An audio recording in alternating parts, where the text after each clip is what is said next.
Kız jigit болып жүрген жигиттерге ең чоң эки эскертүүм. Биринчиден, эгерде бул динден эмес, саясаттан эмес, бизнестен эмес, мен силердин тематикаңарга 5-класс болсо 5-класс, 1-класс болсо 1-класстын тепкичине түшүп сүйлөгөндүн аракетин кылам. Чындыгында ошондо жетет да. Мен силерди балаңарды билип турам, сезип турам, ошо ситуацияга кирип ичиңердин баягы именно чектин жарасын таап, ошону суруп алгым келет да. Дарылагым келет. Кыз-жигит маселеси болбош керек. Бирок болуп алдың, эми аны айыктырыш керек да. Көп кыз-жигит боо деп айтып коет, бирок болуп жабыркап жүргөндөрдүн давасын ким түшүнөт? Мисалы үчүн. Айтайын дегеним эмне? Эгерде девушкаң сага кыянат кылган болсо, сен үйдөнөм деген сонун ниетиң бар эле, мечталарың бар эле, ал менен дүйнө кыдырам, Туркияга барам биринчи, андан кийин Европага, башка максаттарың, мечталарың өтө көп эле. Мисалы үчүн. Ал менен көп нерселерди пландап койдуң эле. Ал 40-га чыдап, 41-ге чыдабай измена кылып кеттиби?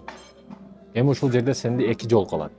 Биринчиси, аны кечирип, ак никеңе алып, буга чейинки процесстердин бардыгына көз жумуп, мындан кийин аял кылып алып кетиш.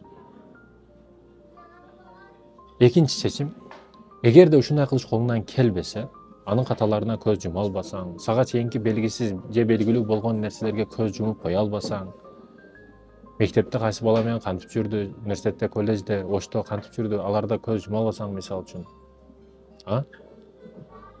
Көз жумуп, кечирип жашап кетишиңе көзүң жетпесе, анда көзүңдү катты кыстагын жийиштир.